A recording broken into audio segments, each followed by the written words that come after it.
Halo Sobat Bima, selamat datang di Bimbingan Alumni. Di video kali ini, Sobat Bima akan ditemani oleh aku, Kak Usman. Kita akan membahas soal-soal pengetahuan dan pemahaman umum untuk UTBK SNBT. Tanpa berlama-lama lagi, yuk kita mulai. Let's go!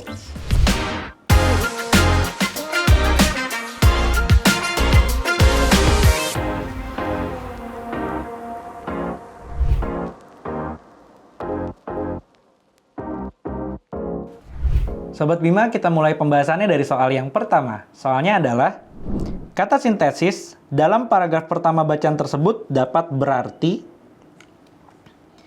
Oke, petunjuknya ada pada paragraf pertama. Kita fokus ke paragraf pertama.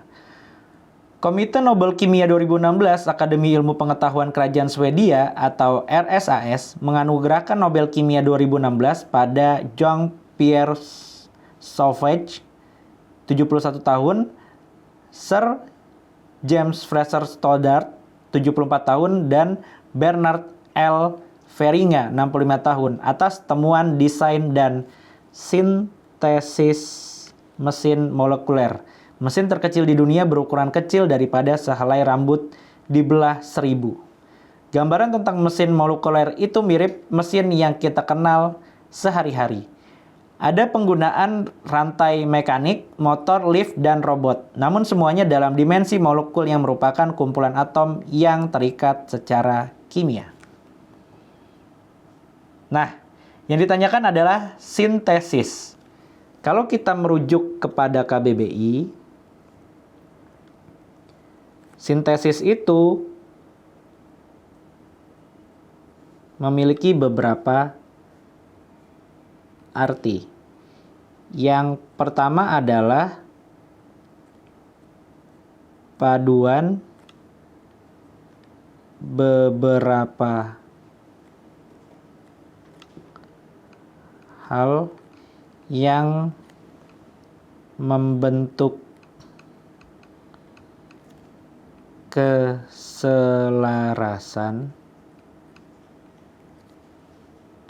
Kemudian yang kedua, reaksi kimia dari beberapa zat yang membentuk zat baru. Dan yang ketiga, hubungan hukum dari hal-hal umum, dari hal-hal yang khusus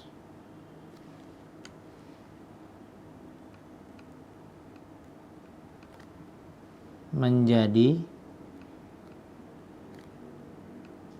hal umum. Nah, sintesis dalam hal ini memiliki 3 pengertian kalau menurut KBBI. Kalau kita kembali ke dalam bacaan, sintesis di sini dekat dengan mesin molekuler.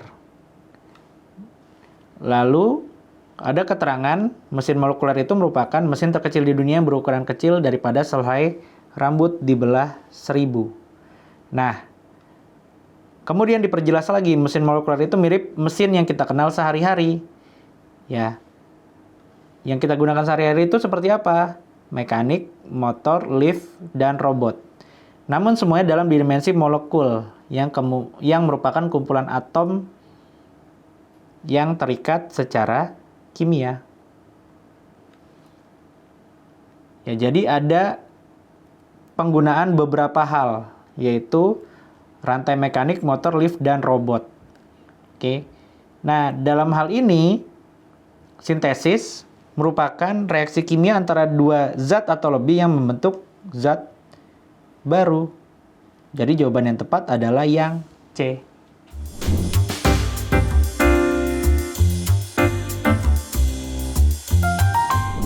Sobat Bima, kita lanjutkan pembahasan soal yang kedua. Soalnya adalah, berdasarkan bacaan tersebut, definisi kata molekuler adalah... Nah, kalau kita lihat di paragraf pertama, molekuler itu bersandingan dengan kata mesin. Kalau kita langsung merujuk kepada gambaran pada paragraf pertama, kita akan langsung memilih sesuatu yang berukuran lebih kecil. Ya. Kemudian,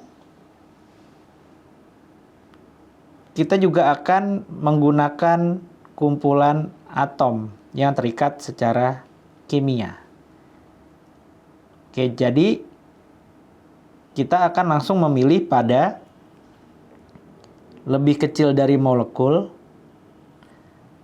dan gabungan antara molekul dan atom.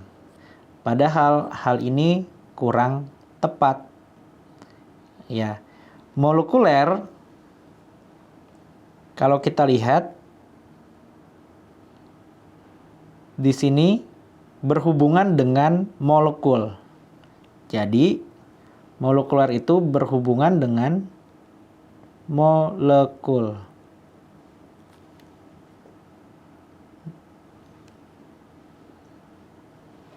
Umumnya, molekul bergabung melalui ikatan kovalen. Ada pada paragraf kedua di kalimat kedua.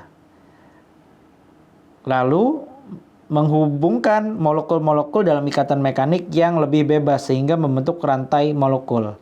Ikatan molekul itu membuat gabungan molekul tidak lagi terikat kaku, tetapi memungkinkan setiap bagiannya saling bergerak terhadap lainnya. Dari temuan itulah konsep mesin molekuler dibangun. Jadi molekul-molekul kemudian molekuler. Nah, kalau kita merujuk ke dalam KBBI, molekuler ini dianggap sebagai bentuk tidak baku.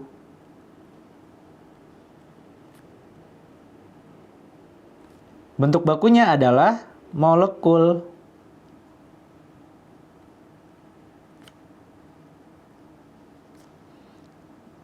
Jadi, KBBI mendefinisikan molekuler itu sebagai sesuatu yang berhubungan dengan molekul.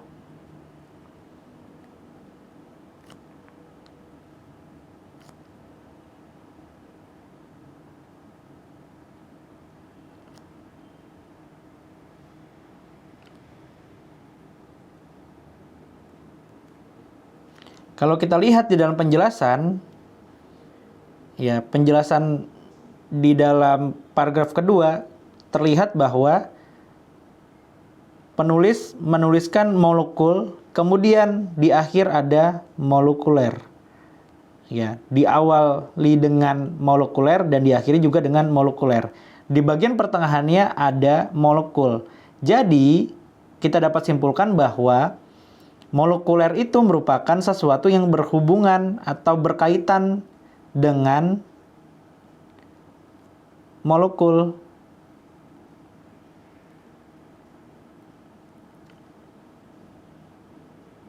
Jadi, kita pilih yang A, yaitu molekuler bersangkutan dengan molekul.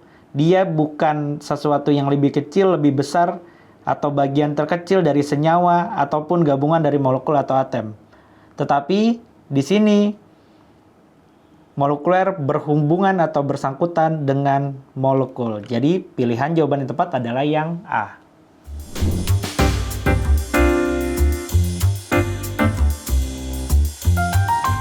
Sobat Bima, kita lanjutkan pembahasan soal yang ketiga ya. Soalnya adalah, berikut ini yang merupakan inti kalimat yang bercetak tebal adalah, di dalam soal ditanyakan inti kalimat, merujuk pada kalimat yang bercetak tebal. Nah, inti kalimat sebenarnya hanyalah subjek dan predikat. Artinya, tanpa subjek maupun tanpa predikat, kalimat tersebut tidak bisa berdiri dengan utuh. Akan termasuk ke dalam golongan kalimat tidak efektif, tidak padu, dan tidak logis apabila tidak ada subjek maupun predikatnya. Nah, permasalahannya adalah predikat yang terdiri dari kata kerja seringkali membutuhkan objek atau keterangan. Nah, biasanya jenis kata kerjanya adalah transitif.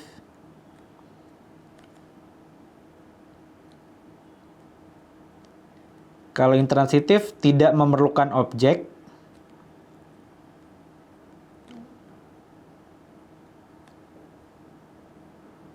tetapi kalau transitif memerlukan objek.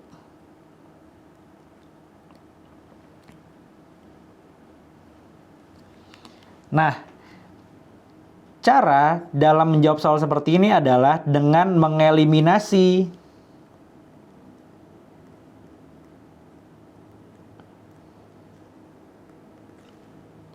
keterangan. Karena kita akan fokus hanya pada subjek dan predikat. Jadi keterangan harus kita eliminasi. Nah, kita lihat di kalimat yang bercetak tebal. Ujian nasional yang memiliki standar soal dan penilaian sama untuk semua siswa dimanapun memiliki lebih banyak mudarat daripada manfaatnya. Sehingga timbul hal-hal yang justru tidak sesuai dengan tujuan pendidikan, seperti menanamkan nilai-nilai kejujuran pada siswa. Nah, keterangan atau pelengkap itu muncul biasanya setelah kata yang. Jadi, setelah kata yang kita eliminasi. Yang memiliki standar soal penilaian sama. Lalu biasanya setelah kata untuk. Jadi kita eliminasi juga.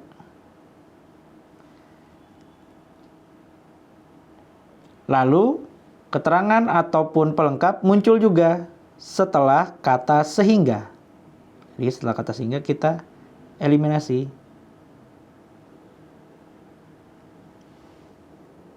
Setelah kata seperti juga kita eliminasi.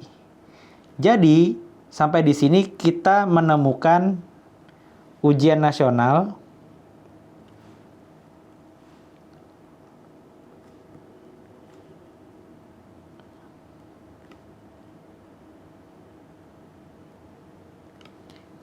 ini sebagai subjeknya. Lalu predikatnya adalah memiliki. Nah, inti kalimatnya hanya ujian nasional memiliki. Ini sebagai predikat. Tetapi kata memiliki tergolong ke dalam transitif, yang artinya dia memerlukan objek, sehingga kita perlu tambahkan objeknya, yaitu lebih banyak mudarat daripada manfaatnya. Jadi ujian nasional memiliki lebih banyak mudarat daripada manfaatnya. Nah, ini sebagai objeknya. Tapi secara inti hanya ujian nasional memiliki. Itu adalah inti dari kalimat tersebut. Nah, yang mendekati jawaban tersebut ada pada pilihan jawaban yang A. Ujian nasional memiliki lebih banyak mudarat daripada manfaatnya.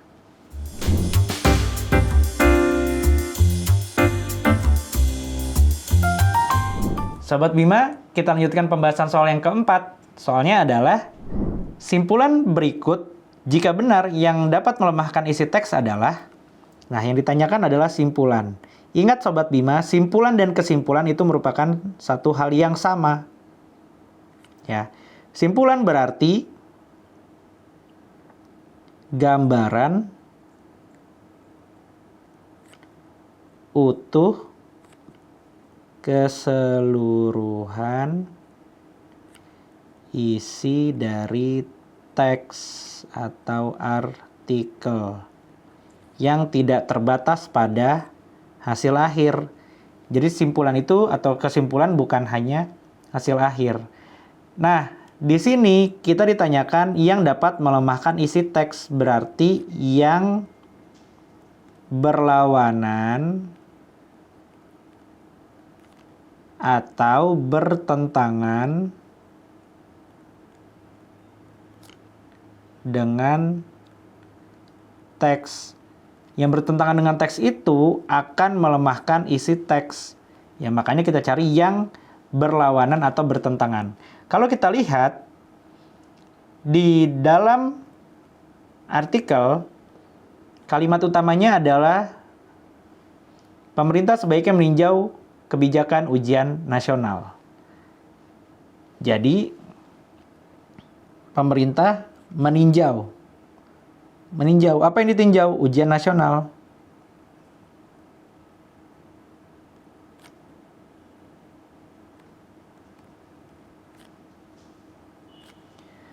Nah, di dalam kalimat-kalimat berikutnya pasti akan menjelaskan kenapa ujian nasional itu harus ditinjau. Kalau kita lihat di kalimat kedua, karena memiliki banyak mudarat.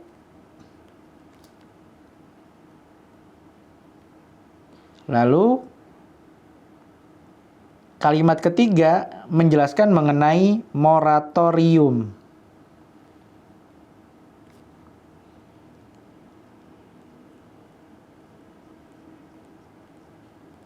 Jadi dibukukan sementara kebijakannya. Alasannya adalah ujian nasional kurang mendorong berkembangnya kemampuan siswa.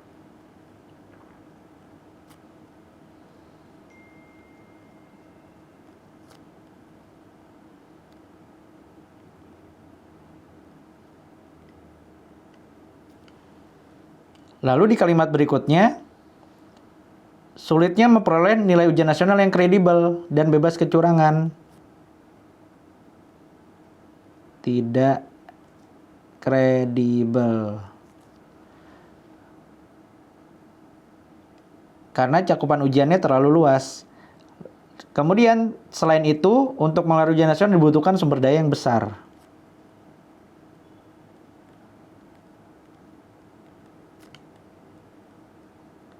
Jadi, pemerintah perlu meninjau ulang ujian nasional karena memiliki banyak mudarat, perlu dimoratorium karena kurang mendorong kemampuan siswa, cakupannya terlalu luas, tidak kredibel, dan sumber dayanya besar.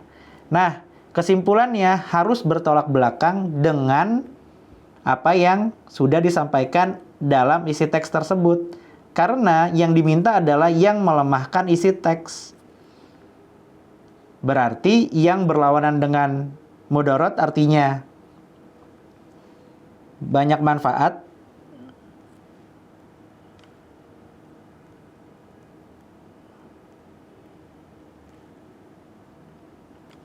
berarti kesimpulannya banyak manfaat, kemudian tidak dimoratorium,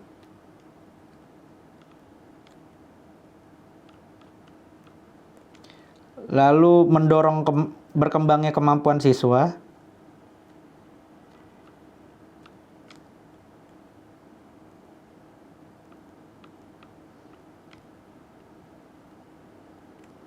lalu kredibel dan minim sumber daya.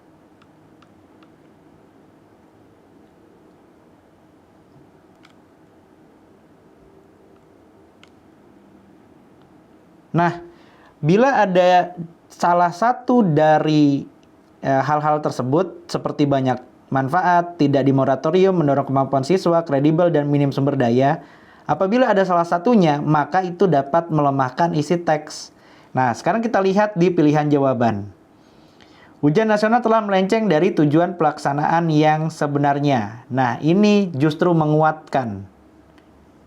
Ya, menguatkan isi teks untuk segera di moratorium. Jadi tidak tepat. Pemerintah berencana memoratorium karena banyaknya hal negatif dalam ujian nasional. Ya, itu sesuai. Jadi tidak melemahkan. Lalu Kemendikbud merencanakan moratorium ujian nasional karena besarnya sumber daya. Ya, betul. Sehingga tidak melemahkan juga. Lalu pelaksanaan ujian nasional selama ini belum bebas dari praktik ketidakjujuran. Itu sudah diungkap di dalam teks. Jadi tidak sesuai juga. Nah, yang E, ujian nasional tidak jadi dimoratorium karena tidak disetujui oleh berbagai pihak. Nah, ini adalah hal yang dapat melemahkan isi teks karena bertolak belakang.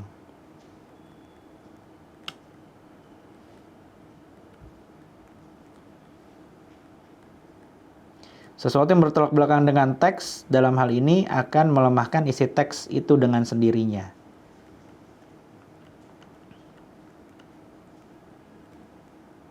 Jadi jawaban yang tepat adalah yang E.